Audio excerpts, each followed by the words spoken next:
Break के बाद एक बार फिर आपका स्वागत है। विधानसभा का दंगल आप देख रहे हैं और आपको बता दें कि उत्तर प्रदेश के मुख्यमंत्री योगी आदित्यनाथ ने ट्वीट किया है। उन्होंने लिखा है कि सपनों का प्रदेश बनाने के लिए वोट करें, प्रदेश को भय मुक्त दंगा मुक्त करने के लिए वोट करें, पहले मतदान फिर जलपान। पहले मतदान फिर जलपान की जो लाइन है, मुख्यमंत्री योगी आदित्यनाथ अपने हर ट्वीट की लाइन में इसका इस्तेमाल करते हैं और कहीं ना कहीं मतदाताओं से उनकी अपील भी होती है कि आज का दिन काफी अहम है, आपके जो बाकी काम है वो बाद में हो सकते हैं, लेकिन इसके पहले आप घर से बाहर निकलें और वोटिंग करें, मतदान करें और प्रदेश को भय मुक्त दंगा मुक्त करने के लिए भी वोट करें। यह भी लिखा है सीएम ने अपने ट्वीट में। और फिर लिखा है पहले मतदान फिर जलपान। उत्तर प्रदेश के मुख्यमंत्री योगी आदित्यनाथ ने ट्वीट किया है। ये ट्वीट में उन्होंने लिखा है, इस ट्वीट में आपको बता दें कि सपनों का प्रदेश, देखिए आपको तस्वीर भी दिखा रहे हैं उनके ट्वीट की। सीएम योगी लिखते हैं कि सपनों का प्रदेश बनाने के लिए आप मतदान जरूर करें, प्रदेश को भय मुक्त दंगा मुक्त बनाने के लिए वोटिंग जरूर करें, पहले मतदान फिर जलपान। और आपको बता दें कि आज उत्तर प्रदेश में चौथे चरण का मतदान शुरू हो चुका है सुबह 7 बजे से और लगभग आधे घंटे का वक्त बीत चुका है और 59 सीटों के लिए कुल 624 उम्मीदवार मैदान में हैं, अलग अलग पार्टियों के। और इस बीच उत्तर प्रदेश के मुख्यमंत्री योगी आदित्यनाथ ने ये ट्वीट किया है और मतदाताओं से वोट करने की अपील उन्होंने इस ट्वीट के माध्यम से की है। इसके पहले भी जब 3 चरण के उत्तर प्रदेश में विधानसभा चुनाव हुए थे तब भी मुख्यमंत्री ने ट्वीट किया था और मतदाताओं से आग्रह किया था कि आप प्रदेश को भयमुक्त दंगा मुक्त बनाने के लिए वोटिंग करें, पहले मतदान करें फिर जलपान करें। और विधानसभा का दंगल आप लगातार देख रहे हैं जनता टीवी NS 24/7 पर और हम तमाम तस्वीरें भी आप तक पहुंचा रहे हैं कि किस तरह से तमाम जगहों पर व्यवस्था की गई है वोटिंग को लेकर के, क्या कुछ रुझान है पब्लिक का और किस जगह पर मतदाता पहुंच रहे हैं या फिर अब भी देरी है। हम भी आपसे यही अपील करेंगे कि आप भी घर से बाहर निकलें और वोट जरूर करें, अपने मताधिकार का प्रयोग जरूर करें, क्योंकि 5 साल में केवल एक बार यह मौका आपको मिलता है अपना निर्णायक चुनने का। और निश्चित तौर पर जब आप वोटिंग करेंगे तभी सवाल भी पूछ पाएंगे सरकार से कि हमने तो वोट किया था भाई, तो उसका क्या हुआ, कितना विकास आपने किया है और क्यों वादे अधूरे हैं। तो घर से बाहर जरूर निकलें और वोटिंग जरूर करें। और इस बीच एक और बड़ी खबर आपको बता दें, वोटिंग शुरू हुए आधे घंटे का समय बीत चुका है, आधे घंटे से जारी है वोटिंग। चौथे चरण का मतदान जारी है, 9 जिलों की 59 सीटों पर मतदान जारी है। तो बड़ी खबर आपको बता दें, वोटिंग शुरू हुए आधे घंटे हो चुके हैं और 9 जिले हैं उत्तर प्रदेश की जिनकी 59 सीटों पर आज चौथे चरण का मतदान जारी है, वोट डाले जा रहे हैं।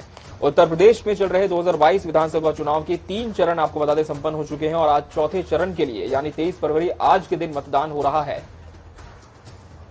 और चौथे चरण के लिए वोटिंग जारी है और 9 जिलों की 59 सीटों पर। इमोशनल इसलिए है कि पिताजी के बगैर पहला वोट डाल रही है पहली बार। रायबरेली सीट पर बीजेपी प्रत्याशी है अदिति सिंह जो कि वोटिंग करने के लिए पहुंची हुई थी, तब की तस्वीरें हैं ये। और कांग्रेस का एक मजबूत गढ़ इसे माना जाता है। रायबरेली की सदर विधानसभा सीट पर बीजेपी की प्रत्याशी अदिति सिंह, जिनकी प्रतिष्ठा दांव पर लगी है और इनके पिताजी कांग्रेस के टिकट पर 1993 से 2017 तक लगातार विधायक रहे थे और 2017 में अदिति ने कांग्रेस के टिकट पर ही यहां से चुनाव जीता था। इस बार भी वो चुनावी मैदान में है लेकिन पार्टी बदल दी है। बीजेपी के टिकट पर अदिति सिंह रायबरेली से चुनाव लड़ रही है और रायबरेली आपको बता दें कांग्रेस अध्यक्ष सोनिया गांधी का अभेद किला भी माना जाता है। कहा जाता है कि यहां पर हर चुनाव में कांग्रेस की लहर देखने को मिलती है, लेकिन इस बार ये लहर हावी होती है या फिर अदिति सिंह ने जो 5 साल में विकास के काम किए थे जैसा कि उनका दावा है वो मायने रखते हैं। ये फिलहाल 10 मार्च को ही तय हो पाएगा जब नतीजे इस सीट के सामने आएंगे। और 2017 में कांग्रेस से टिकट पे चुनाव लड़ा था अदिति सिंह ने और इस बार भी इसी सीट से मैदान में है, लेकिन पार्टी बदल दी है। बीजेपी के टिकट पर चुनाव लड़ रही है अदिति सिंह और एक दौर पे जिस तरह से कांग्रेस की काफी आलाकमान की करीबी वो मानी जाती थी, लेकिन जो आपसी मतभेद हुए इसके चलते उन्होंने पार्टी बदलने का फैसला लिया, बीजेपी में वो आ गई और इस सीट से बीजेपी ने उन्हें टिकट दिया है, चुनावी मैदान में उतारा है। और कांग्रेस की राष्ट्रीय महासचिव प्रियंका गांधी जो कि उत्तर प्रदेश में पुरजोर प्रचार करती हुई नजर आई हर चरण में। और आपको बता दें आज चौथे चरण का मतदान है, ऐसे में प्रियंका गांधी ने भी कितने काम किए हैं ये भी देखना होगा, कितना प्रचार उनका यहाँ पर सार्थक साबित हुआ है। बसपा सुप्रीमो मायावती जो कि वोटिंग करने पहुंची थी और समाजवादी पार्टी प्रमुख अखिलेश यादव, ये तमाम ऐसे दिग्गज हैं जिन्होंने अपने प्रत्याशी मैदान में उतार रखे हैं और सभी पार्टियों का जिस तरह से दावा यही होता है कि इस बार जनता उनके साथ है, लेकिन जनता के मन में क्या है, वोटर्स किसके साथ हैं, किसके साथ जनाधार जा रहा है, ये तो फिलहाल 10 मार्च की तारीख ही तय कर पाएगी। और घमासान थम चुका है और मतदान शुरू हो चुका है चौथे चरण का। अलग अलग कांग्रेस का सीटों से वजूद यहाँ ये पर तस्वीरें संकट सामने में आ रही है, है और आप इसे मानती हैं? आप बार बार कांग्रेस कांग्रेस के पूछते हैं, कांग्रेस का यहाँ कुछ नहीं है। सीरियसली आप बाकी पार्टियों के बारे में प्रियंका गांधी ने यहाँ कैंप किया मैडम, और यहाँ मैडम प्रियंका गांधी ने भी यहाँ कैंप किया था और आप लगातार जो है सक्रिय रही, गांव-गांव गई। वो हर जगह कैंप कर रही है। मेरा क्षेत्र मैं अभी नहीं गांव-गांव जा रही, मैं पूरे 5 साल, आप मेरे किसी से पूछ लीजिए या मेरी कोई भी सोशल मीडिया प्रोफाइल या न्यूज क्लिपिंग उठा के देख लीजिए। Stop, I mean I want to say this to all media people, stop saying Congress Congress Congress. या कांग्रेस का कुछ नहीं बाकी है। आप बाकी पार्टियों के बारे में एक बार को पूछ भी लेंगे तो मैं अग्री करूंगी। पिछली बार मेरी सीट पे सेकंड नंबर पे बसपा थी, सपा है और भी बहुत सारी पार्टीज हैं। तो ये कांग्रेस का गढ़ कहना बंद करिए। जब से प्रियंका जी आई हैं 2019 में, उन्होंने लोकसभा भी लड़ा था, उसके पहले तो फिर भी शायद 2 सीट थी, तब तो 1 पे रह गई। तो why you calling it Congress Congress? Madam आपके फादर के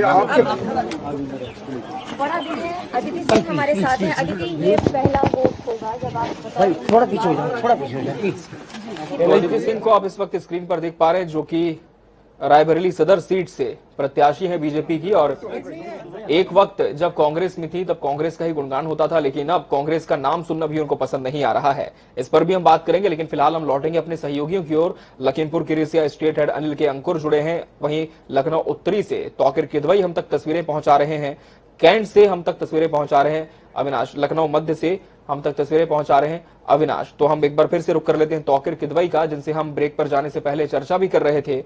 तौकीर, आपने बताया कि मतदाता पहुंच रहे हैं, यहां पर वोटिंग शुरू हो चुकी है मतदान करने के लिए, लेकिन अगर हम प्रत्याशियों की बात करें तो कौन कौन से दिग्गज ऐसे हैं जिनके बीच इस सीट पर कड़ा मुकाबला देखने को मिल रहा है? देखिए, लखनऊ की अगर बात करेंगे तो सरोजिनी नगर की एक ऐसी सीट है जो जिस पर एक तरफ प्रोफेसर हैं तो एक तरफ अभी बीआरएस लेकर एक अफसर मैदान में है। राजेश्वर सिंह और अभिषेक मिश्रा की बात कर रहा हूं मैं। और अभिषेक मिश्रा कैबिनेट मंत्री रहे, आईएम छोड़कर आए थे, आईएम में प्रोफेसर थे। वहां से आने के बाद उन्होंने जो यहां पर समाजवादी पार्टी का दामन थामा तो उत्तरी विधानसभा सीट से ही पहली बार वो विधायक होकर गए थे। इस बार वो सरोजिनी नगर विधानसभा सीट से अपनी किस्मत आजमा रहे हैं। इसके अलावा उत्तरी विधानसभा सीट की बात की जाए तो यहाँ से पूजा शुक्ला हैं जो सबसे कम उम्र के प्रत्याशी हैं। उनका मुकाबला मौजूदा विधायक नीरज बोरा से। नीरज बोरा पिछली बार भी यहाँ पे भारतीय जनता पार्टी के विधायक बनकर आए थे सामने, और इस बार फिर भारतीय जनता पार्टी ने उन्हीं पर दांव लगाया है। इसके अलावा अजय श्रीवास्तव हैं जो कांग्रेस से प्रत्याशी हैं। इसके अलावा जो बहुजन समाज पार्टी है वहां से सरवर मलिक मैदान में है। तो फिलहाल चुनावी मुकाबला थोड़ा सा कड़ा जरूर नजर आ रहा है, लेकिन जो लड़ाई है उसको भी देखना होगा, क्योंकि जो प्रत्याशी है उनके जो मुद्दे हैं और खास बात है कि जो प्रत्याशियों के अलावा जो जनता है उसके मुद्दे बड़े सधे हुए हैं। काफी समय से लग रहा है कि हम लोग जब विधानसभाओं की कवरेज कर रहे हैं तो जैसे लग रहा है कि उन्होंने पहले से मन बना रखा है किसको वोट करना है किसको वोट नहीं करना है। लेकिन जो सुबह से आज तस्वीरें हम आपको दिखा रहे हैं, ये एक पोलिंग स्टेशन है जिसका नाम फ्लोरेंस नाइटिंगेल स्कूल है। और यहाँ पर आप लगातार देख रहे होंगे जो महिलाएं हैं, जो बुजुर्ग हैं, वो आ रहे हैं। जो अभी सुबह के टाइम पे जो तस्वीरें आप देख रहे हैं वो भले ही चलने में थोड़ी सी दिक्कत हो रही है उनको, लेकिन वो कोशिश है उनकी कि इस लोकतंत्र के पर्व को सबसे पहले वो मनाए। खास बात है कि उत्तर प्रदेश में तस्वीरें देखने को भी मिलती हैं कि जिस तरह से ईद और दिवाली या होली का इंतजार होता है, वैसे ही यहाँ पे लोकतंत्र के इस त्योहार का भी इंतजार करते हैं लोग और बढ़ चढ़ कर हिस्सा लेते हैं। सुबह से ही हम देख रहे हैं लगातार जो लोगों की आवाजाही है वो नजर आ रही है। और इसी लोकतंत्र की खूबसूरती का एक नजारा आपने देखा अभी कि एक बुजुर्ग जिनको चलने में तकलीफ थी, 70-80 साल की एक बुजुर्ग महिला थी, लेकिन वो भी वोट डालने पहुंची हैं। तो इस तरह की तस्वीरें हर बूथ पे लगातार देखने को मिल जाती हैं। बिल्कुल, हर बूथ में इस तरह की तस्वीर देखने को मिल जाती है, लेकिन देखना होगा कि युवाओं का रुझान कितना है वोटिंग को लेकर, क्योंकि वही तो भविष्य के निर्णायक हैं। तौकीर, आप जुड़े रहेंगे हमारे साथ। हम रुक करेंगे लखनऊ मध्य का, हमारे एक और सहयोगी जुड़े हैं अविनाश हमारे साथ काफी वक्त से। अविनाश, लखनऊ मध्य की अगर हम बात करें तो इस वक्त किस पोलिंग बूथ पर आप खड़े हैं और किस तरह की तस्वीरें हैं? क्या यहाँ पर वोटर्स जो है उनका उत्साह देखने को मिल रहा है, अपने मताधिकार का प्रयोग करते हुए दिख रहे हैं? देखिए, बिल्कुल आज उत्तर प्रदेश के आज चौथे चरण का मतदान होना है। मैं इस वक्त मध्य विधानसभा क्षेत्र में मौजूद हूं, जहां पर अभी कुछ ही देर पहले बसपा सुप्रीमो मायावती यहां पर वोट डालने पहुंची थी। ठीक पीछे आप हमारे देख पा रहे होंगे, ये चिल्ड्रन पब्लिक स्कूल है जहां पर वोट केंद्र बना है। एक वोटर है जो कि ये मध्य विधानसभा सीट के पहले वोटर है। हम इनसे जानेंगे कि आज ये वोट डालने के लिए आए थे, किन मुद्दों को लेकर आज वोट किए। क्या नाम है आपका? मेरा नाम मदन कुमार शुक्ला है। आप पहले वोटर है मध्य विधानसभा क्षेत्र के। जी, क्या कहना चाहिए, किन मुद्दों को लेकर आपने वोट किया? मैंने एक मजबूत लोकतंत्र के लिए किया है। स्वास्थ्य, शिक्षा और सुरक्षा बेहतर होनी चाहिए इस प्रदेश में, इसके लिए मैंने वोट किया है। मैं चाहता हूँ कि जो बेरोजगारी, जो महंगाई, जो शिक्षा का अभाव चल रहा है प्रेजेंट टाइम में, वो थोड़ा बेहतर होना चाहिए। और जैसा कि आप देख रहे हैं, हर इंसान के कोई ना कोई सपने होते हैं, चाहे वो रेलवे की हो, चाहे किसी पोस्ट के लिए हो, स्वास्थ्य के लिए हो। और जो तैयारी लोग कर रहे हैं, प्लीज उनको कम से कम नियुक्ति दी जाए, बेचारे लाठी खाने के लिए नहीं है। और मध्य से ब्रजेश पाठक जी 2017 में विधायक।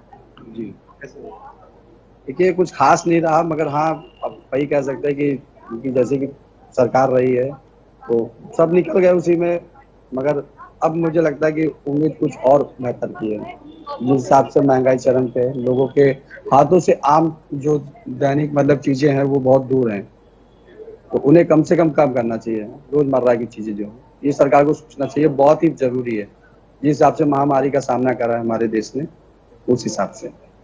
तो देखिए, ये मध्य विधानसभा क्षेत्र के ये पहले वोटर हैं जिन्होंने कई अहम मुद्दों को लेकर आज वोट किया है। और आपको बता दें, ये मध्य विधानसभा क्षेत्र है जहां से 2017 में ब्रजेश पाठक 5000 वोटों से विजयी हुए थे, लेकिन इस बार उनको कैंट विधानसभा सीट से प्रत्याशी बनाया गया है। और इस बार मध्य विधानसभा क्षेत्र से रजनीश गुप्ता हैं, जो कि भारतीय जनता पार्टी के उम्मीदवार हैं। दूसरा, 2017 में रविदास मल्होत्रा जो कि समाजवादी पार्टी से चुनाव लड़े थे, और इस बार भी उनको समाजवादी पार्टी ने प्रत्याशी बनाया है। जी बिल्कुल। अविनाश, आप जुड़े रहेंगे हमारे साथ। इस वक्त हम फिर रुक कर लेंगे लखीमपुर खीरी का। हमारे स्टेट हेड अनिल के अंकुर हमारे साथ लगातार बने हुए हैं। अनिल, जिस तरह से हमने लखीमपुर के घटनाक्रम पर बात की, क्या ये लगता है कि हाल ही में जो घटनाक्रम हुए हैं वो कहीं ना कहीं बीजेपी के लिए एक बड़ा नुकसान साबित हो सकते हैं? और इसके साथ ही अगर हम अन्य विपक्षी दलों की बात करें, चाहे हम समाजवादी पार्टी की बात करें, कांग्रेस की बात करें, तो क्या ये मुद्दे वोटर्स को डाइवर्ट कर सकते हैं, या फिर वोटर्स के मन में कुछ और ही है, कुछ और ही मुद्दे हैं जिनको लेकर के आज वो पोलिंग बूथ तक पहुंच रहे हैं?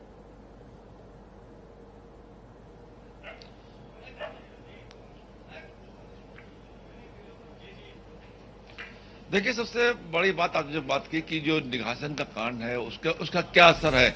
निश्चित रूप से ये बहुत संवेदनशील मामला रहा है और लगातार सुर्खियों में रहा है। आज भी इसकी जो गुबुगाहट है या उसकी आहट है अभी लोगों के कानों से खत्म नहीं हुई है। यही कारण है कि सुबह से जो यहाँ पे लखीमपुर के क्षेत्र में खड़ा हूँ, जो सदर सीट है, सदर सीट में योगेश वर्मा भारतीय जनता पार्टी से पहले विधायक जीत के आए थे, अब फिर से वो चुनाव लड़ रहे हैं। लेकिन खास बात ये है कि उनके निकट के रिश्तेदार, बहुत नजदीकी रिश्तेदार, और वो समाजवादी पार्टी से उनके सामने मुकाबले में है। इसी प्रकार दो वर्मा जो कि कुर्मी जात से बिलोंग करते हैं, वो दोनों सगे रिश्तेदार आपस में आमने सामने हैं।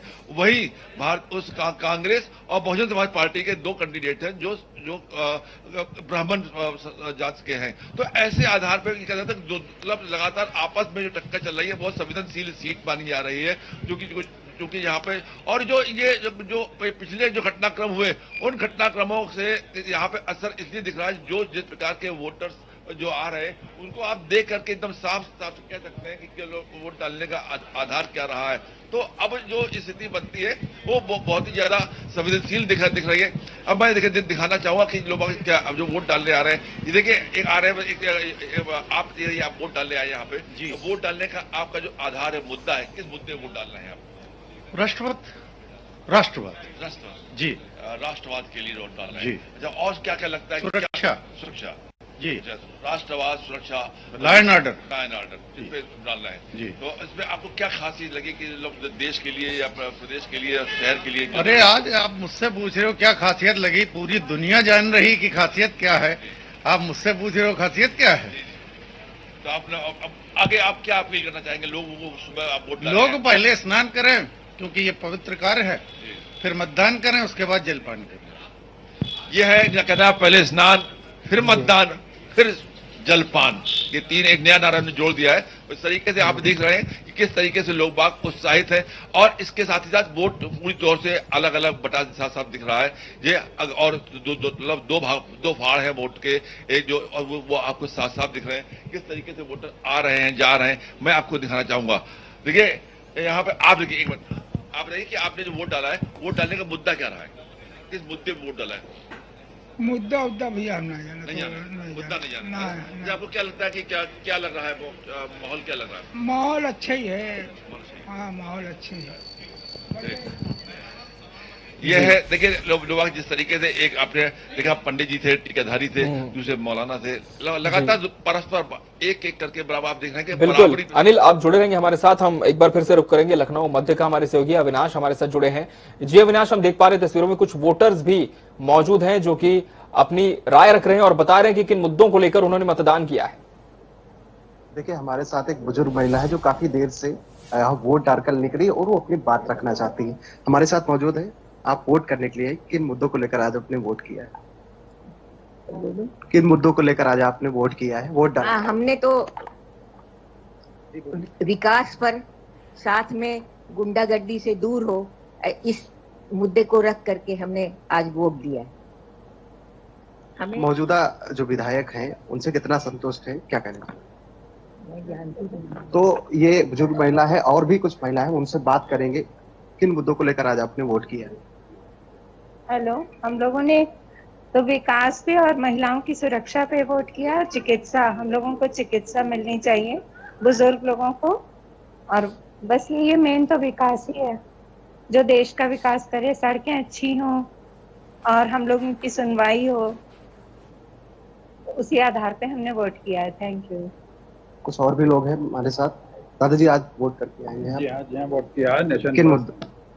नेशन फर्स्ट हमने वोट किया, development and law and order. कितना संतुष्ट है मौजूदा सरकार से? हम 100% संतुष्ट हैं। काम अच्छा कर रहे हैं, सरकार अच्छी चल रही है, लॉ एंड ऑर्डर बहुत अच्छा मेंटेन्ड है, तो संतुष्ट है। तो साफ तौर पर जो बुजुर्ग महिलाएं थी उनका साफ तौर पर यही जी, आपको रोकना चाहेंगे विनाश, सीधा पुलिस चलते हैं। सतीश चंद्र मिश्रा अपनी बात रख रहे हैं। बसपा महासचिव सतीश चंद्र मिश्रा अपनी बात रख रहे हैं वोटिंग के दिन। जी अविनाश, आपकी बात पूरी करें। जी देखिए, बिल्कुल यहाँ पर जो बुजुर्ग महिला आपको जिन्होंने बताया कि हमने जो विकास के मुद्दे पर हमने वोट किया है, सुरक्षा के मुद्दे पर हमने वोट किया है, काफी बुजुर्ग महिला है, लेकिन 7 बजे से ही यहाँ पर वोटिंग चालू हो गई थी और लोगों का यहाँ पर वोट करने के लिए जो है लगातार लोग यहाँ पर मतदान केंद्र पर पहुंच रहे हैं। मध्य विधानसभा क्षेत्र का एरिया है हालांकि, और यहाँ से जो प्रत्याशी है रजनीश गुप्ता है भारतीय जनता पार्टी से, और लगातार यहाँ पर इस तरीके से ये वोटिंग यहाँ पर लोग पहुंच रहे हैं।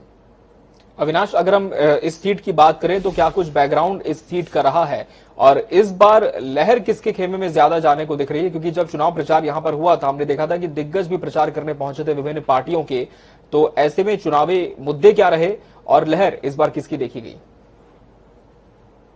देखिए, बिल्कुल मध्य विधानसभा क्षेत्र लखनऊ का दिल कहे जाने वाली ये सीट है, क्योंकि यहीं पर ही विधानसभा और भारतीय जनता पार्टी का कार्यालय मौजूद है। 2017 की अगर बात करें तो ब्रजेश पाठक ने 5000 वोटों से जीत यहाँ पर हासिल की थी और उनके साथ समाजवादी पार्टी के रविदास मल्होत्रा है, उनके खिलाफ उन्होंने यहाँ पर जीत हासिल की थी।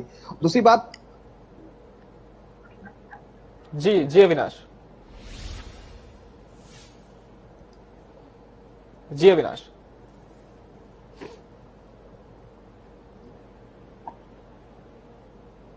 जी अविनाश से हम फिर से संपर्क करने की कोशिश करेंगे। हम रुक करेंगे एक बार फिर से तौकीर का। हमारे सहयोगी तौकीर कितवाई हमारे साथ लगातार जुड़े हैं लखनऊ उत्तरी से। तौकीर, अभी किस तरह की तस्वीरें हैं? क्या अब थोड़ी सी भीड़ बढ़ी है मतदान केंद्रों में? क्योंकि हमने शुरुआती दौर में देखा था लोग काफी कम नजर आ रहे थे, लेकिन जैसे कि अब सुबह और खिल चुकी है तो ऐसे में बुजुर्गों के अलावा क्या अब युवा वर्ग भी पहुंचा है मतदान करने?